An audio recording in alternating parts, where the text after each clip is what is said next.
Good morning, good morning, good morning, everyone. Let's jump on. Happy Monday. Happy September 11th. Let's get it. Come on in, come on in, come on in. It's going to be an amazing day. Today is going to be an amazing day. Let's get it on. Let me hit the privacy on Facebook real quick. That's what I have to do. Today I have an amazing topic. I love this topic, how to strengthen our faith.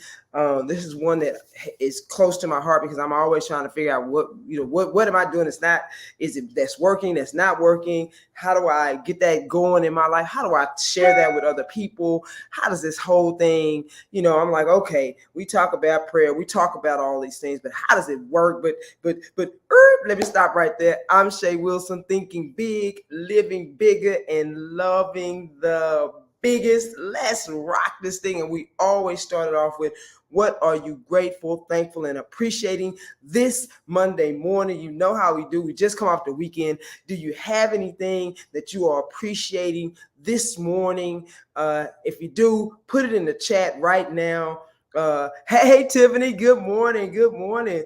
Listen, I appreciate you jumping on. It has been a good weekend, a good weekend of football, a good weekend of just kind of study. I love it, and so I'm excited about this topic today because this topic can go deep. I mean, down the field, and I'm ready. The topic today is how to strengthen your faith. By changing your life and actions, how to strengthen your faith. I think many times we've lost hope in a lot of things. And I say that because a lot of us don't realize that what we've done is that our belief systems have now kind of changed. We've been a little, life has kind of made us weary. And so we don't believe that God, the God of your understanding, the divine spirit is still God, the divine, and still that God can still do all things through you and for you. And as we work for other people. And I think part of that is because, how we have prayed, how we have come to it. A lot of times we really underlying don't believe that can happen for me or for you. Does that sound about right? Does that sound about right? We say these things and we'll go and we pray and we do all these things, but we're coming at it in a place of, I don't know if this really works or not. I'll try it because I'm supposed to do it, but I really haven't had an experience where it really has shown up for me. That I intentionally prayed for it, intentionally became it, and it showed up for me. And there was the thing I put in there. I intentionally believed my prayer as I prayed it. So according to Neville Goddard, theologian, he says that a prayer is an affirmation. Anybody ever heard that before? That a prayer is literally an affirmation. That when we speak this, we must believe that it's done and that's it. I like the way he said it. A prayer is an affirmation of things to be. And I'm like, I think that's part of us. Many times we lose prayer. We use it just because that's what we're supposed to do, but we really don't believe it. And I said it before, we go behind it. We'll say a prayer for someone, say for healing, and we'll go behind it and we'll constantly speak about that person being ill. And I think that's where the disconnect in some way. So I just want to try to, let's see if we can help walk through this thing. So one of the ways that we can charge up our prayer life and we can get it going is, first of all, you got to believe it works. You just got to believe, and so what we need to do is identify the beliefs that negate the fact that we believe. What beliefs stop you from saying that, well, this don't work for me? And I start identifying those beliefs, when we can't do so. When you believe you can't do something, you can't. It's amazing how many people want something, but immediately come behind it with a series of sentences that negate the absolute, even the possibility of having it. We'll say, well, I want this. And I'm talking about people that are believers in God, that are believers in Jesus Christ, that are believers in the God of their understanding. And we will say something that we want or desire and come right behind it and use all these sentences that negate it. Well, I've never been able to do it. I just leave it like this. I've never seen it done. And again, it doesn't matter if you've never seen it done. Do you want it? And are you ready to identify with what you're asking for? Here's the thing. A prayer is also when you talk about affirmation, it's also a way that we have to change. We'll pray for things, but there's a way that we have to move and change that to become conducive with the prayer we just said, to align with the prayer we just said. That's why Neville Goddard is saying a prayer is truly an affirmation. You saying something and you speaking it into existence. And I can't say this enough, that our words, what we say, matters. What we say are either blessing yourself or others, or cursing or speaking negatively over others. And we may not even mean it negatively, but when we see something and we observe it and it may be negative, we speak that out. That is absolutely a prayer that we're not paying attention to. We're just kind of saying things. And so I'm very sensitive. Anybody that's been around me know I'm sensitive to words. I can be chopping it up and laughing with you, and then all of a sudden I just like, oh, that I shouldn't say that. Let me see, Tiffany said, you have to believe in the prayer before you speak. Absolutely. Absolutely. You have to believe in the prayer before you speak it. So number one is identifying what you're not believing. I mean, you really have to sit. This is some work there's some inner work there, because some of us have been doing this for a long time, and our prayers haven't worked. We kind of, life is kind of beating us up. We're taking life personally when life is just doing what life does. Part of life is death. Part of life is some struggle. Understanding that we bring a lot of that on ourselves with the way we think. I know that's a whole different topic, but we think on things and it becomes true. And so let me give you this real quick. And I've said it before in another video, that we have a thought. All of our thoughts are not true. Okay, let's just say that all of what we think is not necessarily true. We just be thinking stuff and we make it true because of this way. We think a thought. And because we're thinking on a thought and giving it attention, we start to bring more things like that in our lives. We believe that, it could be anything, something that we believe that we could be in. It was a thought. And so as we think the thought, we start drawing more of those experiences to us. Like, I never win anything. Okay, let's hear that. I never win anything. And so we start believing that. That's just the example I came to. And as you keep thinking that thought, it could have been not true. Okay, you probably won something the other week, but in your mind, you're like, I never believe anything. The belief, it becomes a belief because you keep drawing it to you. Okay, and as it becomes a belief, because you just keep thinking the thought, you just keep thinking the same thought. That's all it is. And so you start drawing it to you. Now it's a belief, and as you could keep believing in something, the belief, it becomes a conviction, because you keep believing it, drawing and attracting the same experiences, whether it's relationships, whether it's with money, whether it's with your health. You keep drawing it, and that's conviction. And you're like, well, I'm telling you, it's always like that. Yes, it is, because you have now made it conviction. You have beliefs that support it. This is the experiences that you have. And so now it's conviction, and now you believe it, and therein is part of the issue. Here's the rub. You can change a thought, you can change a belief, and you can change a conviction. A conviction, though, is very difficult to change because it's deeply held. And so what happens when you experience God, when you start experiencing the God, when you start really meditating, that breaks up that pattern, or the negative pattern that you have. But that it has to be intentional. So the first thing I said is identify what you believe, so that we can start changing that, practicing changing that, practicing thinking new thoughts. Thinking new thoughts, you can read, you can have new experiences, you can start meditating, you can do different things. That helps you to break up those old thought processes, those same way of doing things. Because if you look at our lives, we do the same things over and over and over every day. So it's very difficult to get anything new in that.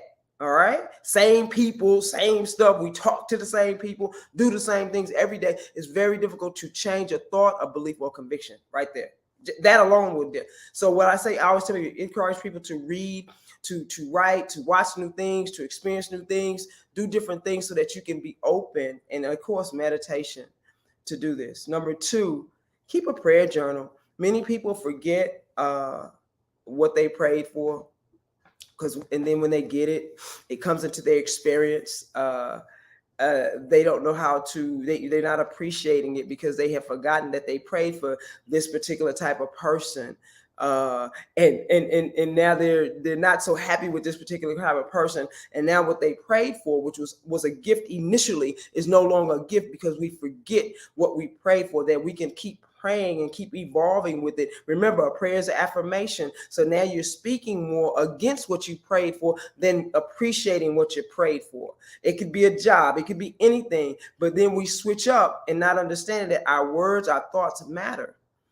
And so that's number two. Number three, stop identifying with what you want, what you don't want to do, and what you don't want to be.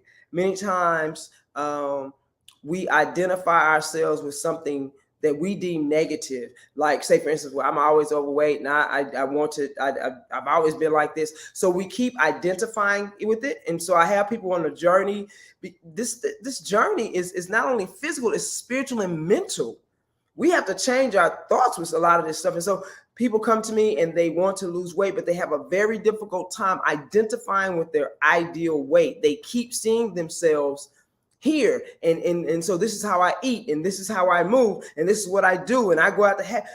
That's fine, but it's absolutely undermining where you are trying to go. When you say you have to be a new person, it is the truth. You will have to identify with new things. Shay, how do you do that? You use your imagination. You practice with your imagination. They say God speaks to us through our imagination.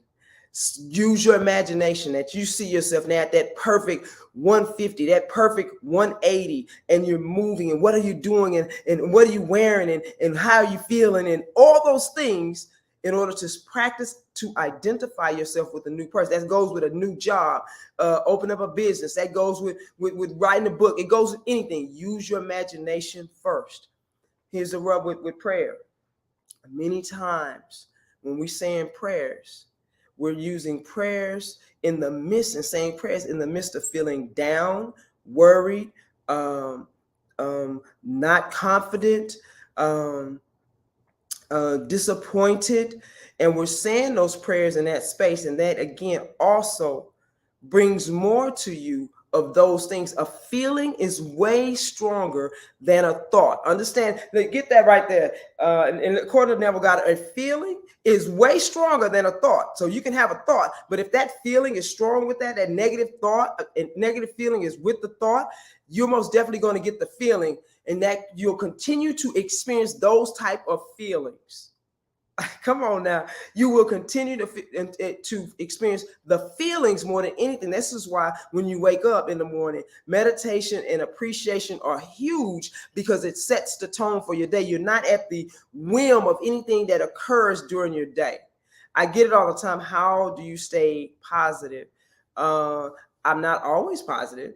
I have moments where I'm really not, but I have so many things in practice in the morning that I'm not easily swayed, for sure. I'm not easily swayed because I do things in the morning to set myself up, because I have healthy spiritual practices to help me move through things, because I have a trust in the God of my understanding, that I know that life is for me and not against me. So I'm always like, okay, what are you trying to show me here to help me to move through this easily, to help me to get to where I want to go? What are you trying to show me about me? Because here's the thing, we all have blind spots. We all have patterns of thinking that keep us where we are. If you want to know that, just look around what you have. Those are consequences and responses to how we've always thought. What you're out looking at your life right now. And so there's a courage that takes to look at this and change. I have a relationship with the God of my understanding that gives me the courage and the trust that things will change for me. So, because here we're either looking at things and praying for things from a place of fear or trust.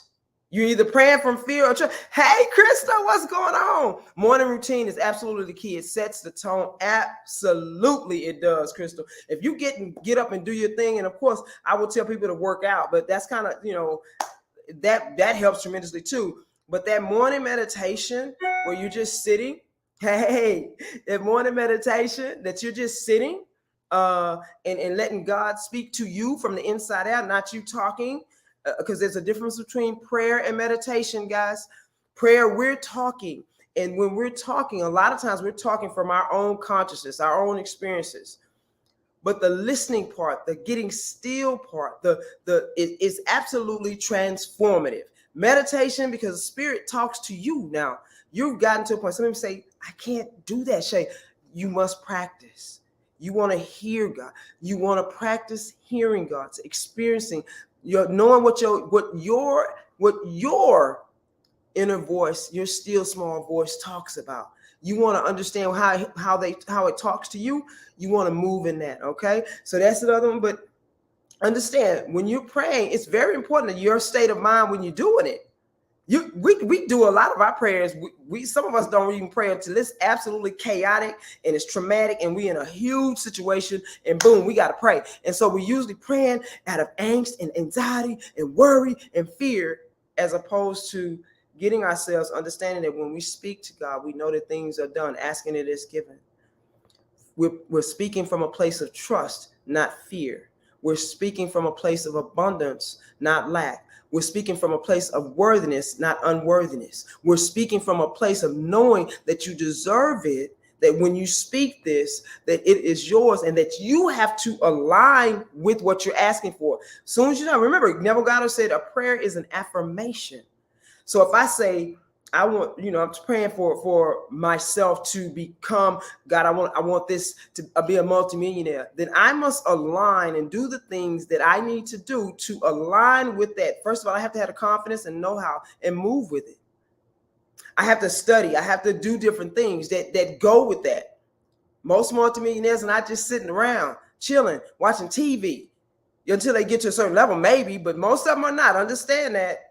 And so we have to up level when we're asking for something. We have to be willing to do the work. And a lot of it is the inner work. What we'll initially say is I've never seen that done. I don't care if I was never seen nothing done. We never saw a plane many years before. And then somebody just decided with their imagination, they're going to create a plane. I always use that because it just fascinates me. Everything we have around us is from imagination, guys. From imagination. You can speak things into existence. We have these same capabilities. You can speak it into existence and then you move into it. You move as if what you spoke was absolutely the truth. That is a hard call, because then we're like, well, I look crazy with people. Then just look crazy. A lot of times our people around us have more influence on us than the God we say we serve, or that we worship, or that we love. Yeah, I say love, that I love. Yeah. So number 4, understand that a prayer on negative thinking rarely works. That's number 4. When you went into the prayer, when you were with negative thinking, which is what I just said, rarely works. And you have to believe that you can have it. Number 5 is simply believing that it's done. That is a practice all its own. We haven't been practicing that in a while because we say prayers. And again, the journal, the prayer journal will help tremendously. I know that's one more thing that you have. But if you really want to see how your prayers are working and what state of mind you're in, you start a prayer journal. How were you feeling when you wrote the prayer down? So you can see if you're feeling confident, enthusiastic, appreciative, in love, excited about life, and energetic about it. And then look, start writing your prayers, start saying it, and then align it. Okay, there you go. And keep that feeling. Find things that help you keep that state. They call it flow state. If you can stay in the flow state, that's usually it. But what happens, we get knocked out of that flow state pretty quickly when we get out into the world and something upsets us, and then we marinate on it forever and ever and ever, and it's hard for us to get out of it. So it is hard, and then we don't meditate and we don't take care of ourselves. We kind of swing over there, and therein is why a lot of stuff doesn't work for us, because we can't maintain our focus enough to allow, and if our focus means our feelings, when we focus on things that make us upset, it's very difficult for Spirit to talk to us. It's very difficult for our intuition to be heard. The impulses that the intuition gives us, the impulses that the Holy Spirit gives us, is very, very difficult. So we're trying to strengthen our faith. I hope that something in there resonates with you, something in there that you can take with you and kind of chew on, something in there that you're like, you know what, wait, I can implement some of those and really see how this works. I absolutely believe that we can transform our lives. When I'm not worried and I write down something, like I just kind of write it and kind of have a good time with God writing stuff, it absolutely works. And so I'm trying to practice, like making sure that how's my state of mind as I'm doing this. Am I doing it out of fear? Am I doing it out of lack? Or am I doing it out of trust and fun and ease and flow? And I'm kind of just laughing with God, like, hey, this is what I want, man. This is what I want, my son. Look, this is what I want, my mother, father, creator, God. This is what I want. How do I get there? Or what? Not even the how, just because you don't need to worry about the how. You just need to say it and then be willing to do the work to line up with it. All right, guys, that's it right there. I'm past my time for sure. I hope that resonates with anyone. Everyone, please like, share with your friends. We all have a sphere of influence. Maybe this will help in some form or fashion. Please let me know in the comments if it does. And listen, have an amazing day today.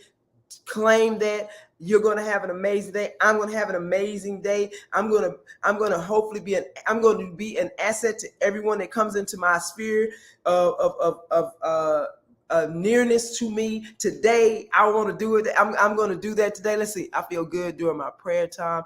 Now trusting it's done sometimes become the issue. Maintaining my feelings is what I need to.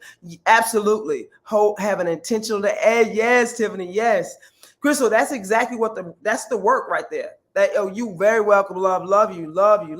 Listen, that's the work, Crystal. That's what I'm always trying to. It's a practice, and so a lot of times we get caught up in the world, and it's like sometimes you got to come back in, and you got to bring yourself back in, even if it's sometimes just God, I want to be in alignment with you. Am I in appreciating things? When we get into appreciation, that helps us to reconnect. When we for the smallest of things, that helps us to reconnect with God. And we have to remember that it's like we can get caught off guard and we can give a lot of things attention. But when you're trying to pull yourself back in, if you can start kind of just settling yourself down and appreciating in the trust, which is a practice, then it brings you back in alignment and getting back into love. Love is the biggest one, to loving ourselves, loving God, knowing that you can trust life and just, okay. And it may take 5 minutes sometimes, but just kind of pulling yourself back in. It's a lot of people are easy said than done because there's big things that they're dealing with that are negative. But if you can just trust, even in the midst of chaos, even in the midst of loss of loved ones, even in the midst of illness, and keep speaking those things as if they were done and acting as it, you will get yourself through it. And you'll be at a different place when you come out of it. All right, guys, let's have an amazing day. Like Tiffany said, an intentional day. Crystal, have an amazing. Y'all go out there and do the thing. Go and make millions. Have an amazing day. Just feeling loved, valued, and appreciated. That is my word for you. I know that you will go out today, and today, everywhere you at, you will feel loved, valued, and appreciated and respected as you move through this day. As you love, value, and appreciate and respect those that come in your space. All right, let's get it, guys. Have an amazing day.